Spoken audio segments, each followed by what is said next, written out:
매스 스토리즈 자유로운 수학 수다방 그 36번째 시간입니다. 안녕하세요. 네, 안녕하세요. 여러분들의 길잡이 상쌤이요. 쓱쓱쓱. 자, 지난 시간에 우리는 기본 작도 3가지를 살펴봤어요. 네. 그리고 나머지 작도들은 그것들을 잘 응용하면 얻어낼 수 있다라고 이야기했잖아요. 네. 예를 들어서 몇 가지만 오늘 같이 짧게 연습을 해보고 넘어갈까 해요. 응용인가요? 활용? 그렇죠. 활용? 첫 번째가 이런 네. 얘기인데 직선이 있고 직선 위에 한 점을 누가 준 거예요. 네. 그리고 이 점에서 이 직선에 수직이 되게 직선을 그어보세요 라고 요구했다면 네. 어떻게 하면 좋을까? 차가 있잖아요. 그렇죠. 자가 있긴 하지만 자가 직각을 만들어주진 못하죠. 아, 그런가요? 그렇죠. 자는 그냥 고든 자니까 고단자니까. 눈금도 없고. 아, 눈금이 없죠. 그렇군요. 자, 주어진 점을 중심으로 해서 원을 작도할 수 있겠죠. 할 수도 있죠. 예. 컴퍼스가 있으니까. 컴퍼스가 있으니까. 그러면 요 점과 요 점을 중심으로 보게 되면 요 부분하고 요 부분 길이가 어떨까요? 같겠죠. 그렇죠. 그래서 따라서 이 선분의 수직 이등분선을 그어버리면 수직 이등분선의 작도법은 이미 아니까 더 설명할 필요가 없는 거죠. 그래서 이 선분의 수직 이등분선을 그어버리면 그게 바로 주어진 점에서 처음 주어진 직선의 수직인 직선이 되는 거예요. 그러네요. 별로 어렵지가? 지금 문제가 그냥 수직 이등분선을 그을 수 있다? 그렇죠. 아니죠. 그게 아니라 직선과 직선 위에 한 점이 있을 때 이 점에서 주어진 직선에 수직선을 그을 수 있다. 아, 수직선을 그을 수 있다. 예. 그 직선을 긋기 위해서 먼저 원을 하나 그려서 선분을 하나 찾아주는 잡아주고 거고. 그렇죠. 점 2개를 잡아주고. 그다음에 선분의 수직 이등분선을 작도할 수 있다는 건 우리가 기본 작도에서 이미 한 배웠으니까. 이야기죠. 예. 그래서 수학에서 중요한 것은 뭐냐면 기존에 알고 있던 내용을 다시 반복할 필요는 없다. 그렇죠. 넌 이미 수직 선분의 넌 이거 알고 있어. 그치 수직 이등분선을 긋는 법을 이미 알잖아. 그러니까 그걸 이용해서 이렇게 이야기할 거야라고 네. 그냥 해버리는 거죠. 그런 경우가 대부분이죠. 그렇죠. 그래서 사실 제일 중요한 건 자신이 알고 있는 사고의 확장을 어떻게 할 거냐는 게 제일 중요해요. 그러니까 계속 기본만 하는 거잖아요. 멘탈이 잊어버려서. 사실 그렇다기보다는 이 사고의 확장이라는 과정들을 잘 모르고 넘어가는 경우들이 훨씬 더 많죠. 아, 그래요. 예. 그러니까 기존의 내용을 알고 있다라고 가정하고 출발하니까 내가 까먹었으면 저게 어떻게 가능했지 하고 돌아가서 다시 옛날 것들을 살펴보면 되는데 대부분 그러지 않죠. 네. 그러니까 저도 자꾸 그렇습니다. 이제 그렇게 가다 보니까 자꾸 가면 갈수록 외워야 할 게 점점 많아져요. 늘어나고 그러다 보면 어느 순간 포기하죠. 포기하게 되는 거죠. 아이씨 안 해. 뭐 이렇게 많아. 뭐 이렇게 되는 겁니다. 그쵸, 사실 맞아. 많은 게 아닌데. 그 순간순간에 모르면 다시 체크한다. 그렇죠. 그렇게 해서 아까도 누누이 이야기하지만 사실 수학에서 반드시 기억해야 되는 기본은 아주 많지는 않아요. 그러니까 정의와 공리 우리가 한 5번인가 걸쳐서 했지만 네, 맞습니다. 그 문장의 개수들을 잘 세어보세요. 아주 많은 게 아니에요. 그것들 잘 기억하고 기본 작도 꼴랑 몇 가지 더 있어요. 3가지. 3가지 더 있잖아요. 그것만 잘 기억하면 끝난다라는 거예요. 네. 자, 다음으로는 이런 문제를 또 해볼까요? 직선이 있고 직선 외부에 한 점이 주어져 있을 때 이 점 P에서 직선 L에 수선의 발을 내려봐라. 그러니까 수직선을 그어봐라. 이런 얘기예요. 이 위랑 무슨 다른 말인가요? 다른 얘기예요. 앞에 거는 직선 위에 점을 주고 그 점에서의 수직선을 그어봐라 했자면 이번엔 직선 위에 있지 않은 점을 주고 이 점에서 수직선을 그어봐라 하니까 좀 다르죠. 결과는 똑같지 않을까요? 전혀 다른가? 전혀 다르진 않지만 역시 어떻게 응용할 거냐의 문제잖아요. 원. 그렇죠. 점을. P를 중심으로 하고 적당한 길이를 반지름으로 하는 원을 그리되 그것이 직선하고 뭐 하게끔 교점하게끔 만나게끔 그리자라는 겁니다. 이런 식으로. 교점 맞죠? 예. 만나게끔 그려주자. 자꾸 써버릇해야 돼. 예. 그러면 여기 선분이 하나 만들어지잖아요. 그렇죠. 요 두 개의 선분에서 점이든 한 점이든 상관없는 예, 거죠. 아니요. 두 점에서 만나야지 무조건. 아, 두 점에서. 한 점에서 만나기엔 못 그려요, 우리가. 아, 어떻게 그려야지 한 점에서 만날지를 결정하기가 더 어려워요. 원이. 예. 그러니까 직선이 있고 요 점에서 원을 그리는데 뭐 내가 조금씩 키워 나가다가 살짝 스치게 만든다. 그럼 사실 점이 하나가 아닐 수도 있고. 그렇죠. 그러니까 우리가 뭐라 그랬어요? 그리는 아주 게 중요하다. 이상적인 상태의 도형이잖아요. 네. 그러니까 한 점에서 만난다를 우리는 접한다라고 했는데 네. 그렇게 그릴 수 있겠어요? 어려워요. 어려운 게 아니라 못 그려요. 못 그려요. 아무리 얇게 그려도 음. 원이 있고 원에 스치듯 지나가는 직선을 그려도 이 부분을 확대해 보면 굉장히 많은 점들이 이렇게 보여요. 맞아요. 그러니까 한 점에서 만나게 그린다는 건 정말 이상적인 상태를 이야기하는 것이지 실질적으로 그런 도형을 우리가 종이 위에다 그릴 수 있냐라고 물어보면 없다. 네, 그건 안 된다는 거죠. 네, 알겠습니다. 현실적으로. 근데 어쨌든지 간에 네. P를 중심으로 하고 직선 L가 두 점에서 만나게끔 원을 그리게 되면 네. 요 길이하고 요 길이가 어떻게 될까요? 같아야죠. 같아집니다. 반지름이니까. 예. 음. 따라서 요 점에서는 양 끝점까지의 거리 같은 거니까 요 선분의 수직 이등분선을 작도를 해주면 그게 당연히 P점을 지날 수밖에 없죠. 없게 돼요. 그래서 직선 주고 바깥에 한 점 준 다음에 이 직선과 수직선, 이 직선까지 수선의 발을 내려봐라 그러면 P를 중심으로 하는 원을 먼저 작도를 해주고 두 점에서 만나게 그렇게 만들어진 선분에 뭘 그려라? 수직 이등분선을 그려라.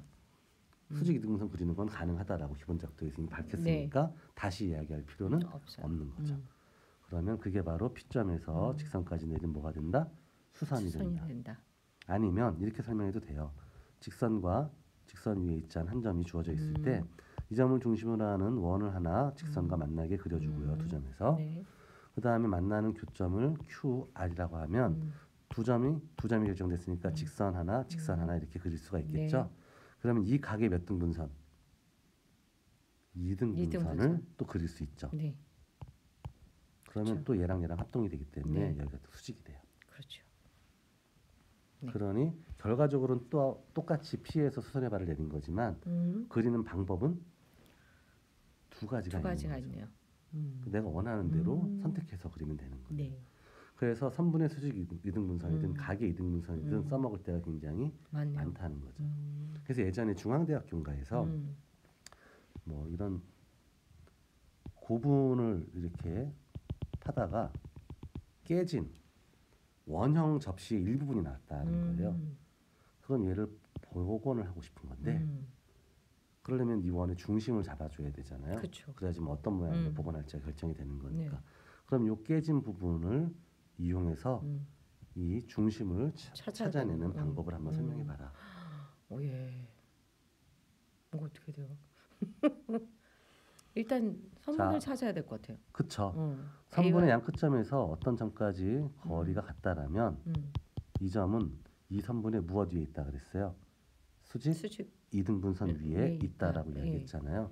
그러면 이 원 위에 어떤 두 점을 내가 선택했을 때 요 거리가 어때야 돼요? 같아야죠. 그러니까 이 점은 어디 있어야 되냐면 두 점을 이은 선분의 수직 이등분선 위에 있어야 돼요. 된다. 그러니까 만약에 이렇게 일부분의 원형이 남아 있다면 아무 점이나 두 점 잡아서 이 선분의 수직 이등분선을 먼저 그어버리는 거예요. 그럼 그 위에 어딘가에 요 중심이 있겠죠. 네. 근데 이 위에도 점이 무수히 많겠죠. 많으니까 어떤 점인지 특정해야 되잖아요. 그래서 아무거나 다른 두 점을 또 잡아줘요. 그래서 이 변에 또 뭘 찾자? 이 선분의 수직 이등분선을 그리면 그 교점에서는 여기까지 거리들이 다 어때요? 똑같죠. 예, 그러니까 바로 원주 위에 있는 점들까지 거리 같은 점이 이해가 되는 거고 이게 바로 그 원 모양의 중심이 될 거다라고 알 수 있다는 거예요. 그러네요. 그래서 일단 두 점을 먼저 찾는 게 되게 중요하네요. 그렇죠. 어쨌든지 간에 우리가 할 수 있는 게 두 점을 잇는 직선을 긋는 것, 한 점을 중심으로 하고 다른 점을 끝점으로 가지는 원을 그을 수 있는 것, 뭐 이런 내용들이 기본이잖아요. 그러니까 뭔가를 그려라라고 이야기했을 때 우리가 사용할 수 있는 도구의 한계점을 좀 명확하게 알고 그놈을 어떻게 활용할 것이냐 하는 것들을 그 다음에 이해하는 건데 사실 이제 왜 기본 작도 세 가지를 먼저 이야기했었냐면 지금 사례에서 보듯이 얘네들은 써먹을 때가 너무 많은데 매번 그 세 가지 작도로부터 출발해서 설명을 하려고 그러면 너무 힘드네요. 길어져 버려요. 이야기가. 계속 반복되겠네요. 그렇죠. 똑같은 이야기를 반복할 수밖에 없고. 사실은 제일 좋은 건 뭐겠어요? 뭐예요? 그거 자꾸 반복하다 보니까 자연스럽게 기억하게 되는 거죠. 그럼 계속 반복해 주세요. 근데 그거는 선생님들한테 너무 가혹한 짓인 것 같아요. 그래서 반복하는 것보다는 오히려 이제 사실 세 가지 기본 작도를 처음에 충분히 숙지를 하고 강조를 해주고 그다음 그 놈을 응용하고 활용하는 쪽으로 설명을 하면 학생들도 충분히 수월하게 받아들일 수 있지 않을까. 네, 그렇죠. 그러니까 복습을 하는 것도 되게 중요하지만요. 가끔 이렇게 원래 처음 시작을 한 번 정도 짚어주는 것도 그렇죠. 좋은 것 같아요. 기본 원리가 무엇이었는가를 계속 알고 체크를 있니? 해줘야죠. 이러면서. 그렇죠. 그래서 이제 기본 작도들을 좀 설명을 좀 해봤는데 네. 어쨌든지 간에 뭐 대부분 다 뭐랑 연관되어 있다?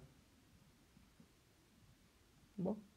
자와 기본 컴포스의 자와 활용, 그다음에 기본 작도 기본 세 작도 세 가지. 그런 것들을 응용하는 꼴이더라라는 거죠. 자, 오늘은 여기다 네. 덧붙여서 네. 이제 닮은 도형에 대한 이야기를 조금 더 짚고 넘어가야 될 것 같아요. 닮은 도형. 예, 닮은 꼴. 닮은 꼴. 모든 다각형의 기본은 사실 삼각형이거든요. 네. 얘가 제일 간단한 다각형이니까 삼각형에 대한 이야기로 한번 출발을 해볼게요. 예전에 공리들로 우리가 인정했던 게 이런 내용이 있었어요. 두 개의 삼각형이 있는데 이변하고 이변의 길이의 비가 같고 이변하고 이변의 길이의 비도 같고 이변하고 이변의 길이의 비도 같다면 크기는 다를지언정 모양은 똑같다. 그 이야기는 이 각하고 이 각의 크기가 같고 이 각은 이 각하고 같고 얘는 얘하고 같다는 뜻이 네. 되는 거예요. 이럴 때 우리는 SSS 닮음이다라고 이야기했었죠. 네. 그 다음에 요 변과 요 변의 길이가 비가 같고 요 변과 요 변의 요 변과 요 변의 길이의 비가 같고 요 변과 요 변의 길이의 비가 같고 사이에 낀 각의 크기가 같으면 네. 여전히 두 삼각형은 서로 닮은 꼴이다. 닮은데 SAS 닮음이다. 그다음에 마지막으로 요 각하고 요 각의 크기가 같고 이 각하고 이 각의 크기만 같으면 두 삼각형은 닮음이다. 왜냐하면 아까된다. 지난번에 이야기했듯이 삼각형의 세 내각의 합은 항상 같기 때문에 네, 180도 일정하니까 두 각이 각각 같다는 이야기, 나머지 각의 크기도 같다는 얘기가 돼요. 그래서 이것을 AA 닮음이라고 이야기하는데 네. 닮은 도형들이 가지는 성질은 뭐냐하면 변의 길이의 비가 다 일정하고 나머지 각의 크기도 다 동일하다. 각의 크기는 같은 거고 변의 길이는 비가 같은 거예요. 그러면 이때 이제 이 길이의 비를 뭐라고 하냐면 닮은 비라 그러거든요. 두 개의 삼각형의 닮은 비가 예를 들어서 1:2라고 가정해 보죠. 네. 그럼 넓이의 비는 어떻게 될까요? 1:2죠. 잘 보세요. 길이의 비가 1:2잖아요. 네. 그러면은 요 길이를 여기서 이렇게 끊어내게 되면 여기도 1:2, 여기도 네. 1:2 이렇게 되겠죠. 네. 그러면 얘랑 평행하게 그리고 얘랑 평행하게 그렸을 때 생각을 해보면 얘하고 얘는 얘하고 얘도 같겠죠. 얘하고 얘도 같네요. 그러니까 작은 삼각형 몇 개가 들어 있어요? 4개. 그래서 닮은 비가 1:2면 넓이의 비는 1:4가 돼요. 그렇군요. 자, 왜 이렇게 되냐면 넓이를 정의하는 방법도 좀 다시 한번 설명을 해볼게요. 뭘 넓이라고 봤냐 하면 한 변의 길이가 1인 정사각형의 요 넓이를 1로 보기로 우리는 약속을 했어요. 예. 그렇기 때문에 예를 들어서 가로가 3이고 세로가 2인 직사각형의 넓이는 얼마예요? 라고 물어보면 여기는 3개, 여긴 2개의 정사각형이 들어있으니까 총 몇 개의 정사각형? 6개. 그래서 요 넓이는 3 곱하기 2로 표현이 되어지는 거예요. 네. 그러면 자연수일 때만 있는 게 아니라 유리수일 때도 있는 거잖아요. 예를 들어서 여기가 1이고 1이었는데 절반 쪼개면 이 길이는 2분의 1이 되겠죠. 3등분 하게 되면 이 길이는 3분의 1이 될 거예요. 그러면 이 부분 넓이는 뭐랑 같아요? 6분의 1이요. 따라서 가로 곱하기 세로가 여전히 뭐가 된다? 넓이가 된다는 걸 알 수 있어요. 2분의 1 곱하기 3분의 1이 6분의 1이니까. 그래서 직사각형의 넓이는 가로가 A이고 세로가 B인 직사각형의 넓이가 얼마예요? 라고 물어보면 그건 얼마다? A 곱하기 B가 넓이가 된다라고 이야기하면 되는 거죠. 그러면 보세요. 넓이 요소라는 것은 길이 요소가 몇 개 곱해져서 두 개 곱해져서 얻어지는 거예요. 네. 따라서 닮은 비가 1대 2일 때 길이 요소가 두 개 곱해진 게 넓이잖아요. 네. 그래서 1 곱하기 1과 2 곱하기 2의 비율로 넓이가 결정이 되는 거예요. 그러네요. 그래서 이걸 뭐라고 하냐면 닮은 도형에서 넓이의 비는 닮은 비의 제곱에 비례한다라고 이야기하는 거예요. 네. 뭔 얘기인지 알겠죠? 그럼 부피의 비는요? 부피는 길이 요소가 3개 곱해지는 거잖아요. 네. 그러니까 닮은 비의 세제곱과 비례해요. 아. 그래서 길이의 비가 닮은 비가 1대 2이면 닮은 비가 1대 2이면 그때 부피의 비는 1 곱하기 1 곱하기 1 대 2 곱하기 2 곱하기 2가 되는 거예요. 그래서 1대 8. 이건 1대 4. 이렇게 되는 거죠. 네. 그래서 이렇게 해서 닮은 비와 넓이의 비, 부피의 비의 사이까지도 알았고 닮은 도형이 어떠한 성질을 만족하는지 닮은 도형이 되기 위한 조건이 무엇인지까지 살펴봤어요. 네. 다음 시간에는 그러면 이런 것들을 또 종합적으로 이용해서 할 수 있는 이야기들로 진행을 하도록 할게요. 네, 알겠습니다. 오늘 여기까지 하죠. 안녕. 안녕.